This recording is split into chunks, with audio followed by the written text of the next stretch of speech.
Happy May, everyone. Thanks for joining me for the Regions ED Operational Metrics update for April. I hope you enjoyed the change in format in March. I did make a few changes this month to allow for greater accessibility to the information. Instead of a narrated PowerPoint, I'll be posting a recording of this presentation on a YouTube channel, so people don't need to have PowerPoint on their computer to view the info. Clicking on the link and turning up your speakers should be all that you're going to need to do.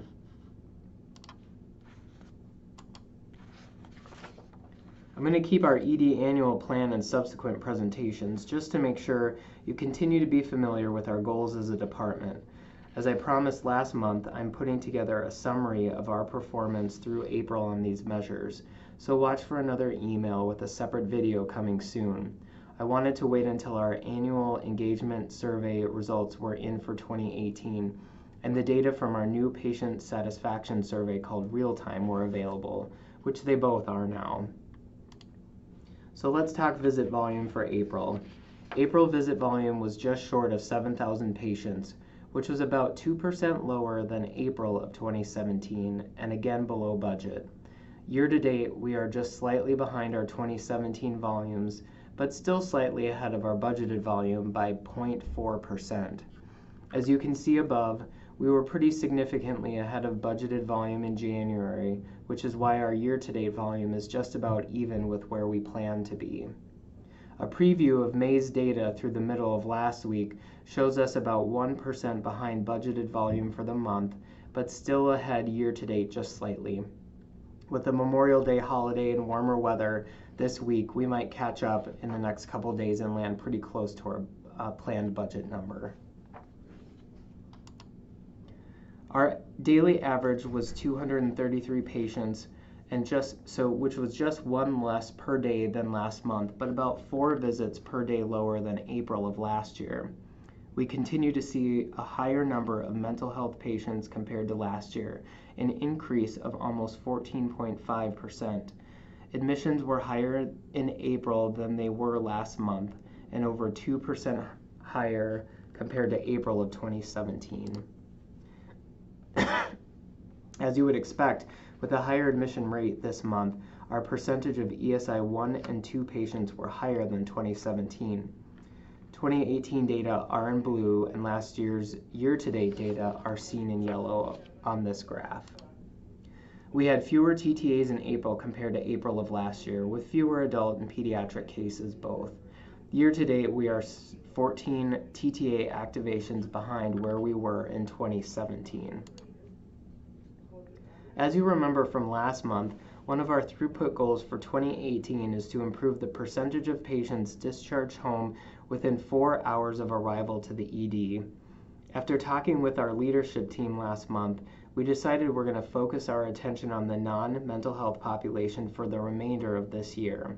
So the numbers you see for 2017 actual and 2018 goal are a little different from last month, but will be our target for the rest of 2018. 70% of discharged patients in April had a total length of stay less than 4 hours, which was about even with the last 2 months. February, March, and April have been above our 2017 average, but about 4% short of our goal for 2018. So what does that 4% mean in practical terms? To reach 74%, we would need to discharge 7 more people per day under 4 hours to reach this throughput goal.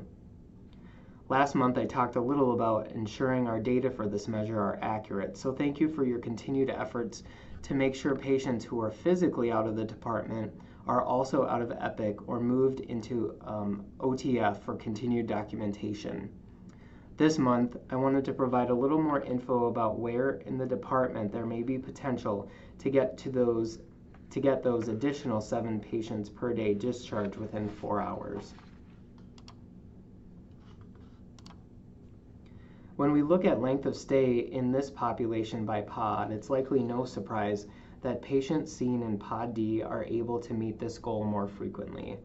This is due to a variety of factors, including lower acuity in general in that pod and a slightly different patient population mix. But it's also a credit to the fact that split flow does improve throughput for patients. If we normalize acuity across the pods, Pod D is still able to advance patients towards discharge more quickly compared to the other pods if we're only looking at ESI 2 and 3 patients.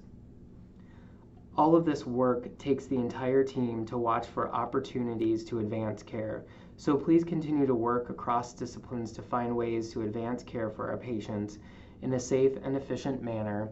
And based on this slide, the more we can focus on work in Pod A, C, and E, the more we may be able to impact our overall goal and reach it by the end of the year. One of the initiatives that we are working on to meet our throughput goals has been the Pod C room expansion project that you may have participated in April. The goal of this project was to better match demand for high acuity patients by expanding rooms available in Pod C during the day. The two tables above show the results from the initial 2-week test period. On average, 7 more patients per day were seen in Pod C compared to all of 2017, and 5 more patients per day compared to the first 3.5 months of 2018 were seen. This was paired with no increase in arrival to provider time, which is in the second table on the right side of your screen. We've continued operation of Pod C in this fashion since the end of the test period on April 30th. I've listed some of the operational details that were shared in huddles and also posted in the pod, just so you've got them in front of you. I wanted to send a big thank you to everyone who participated in the testing weeks and over the last month of May, and for your really, really helpful feedback for areas where we still have improvements that could be made. 2 primary refinements that have been identified include what to do about ERT coverage for that ERT that's assigned Pod C and D between 7 p.m. and the remainder of that shift, which is challenging now that Pod C is full with high acuity patients.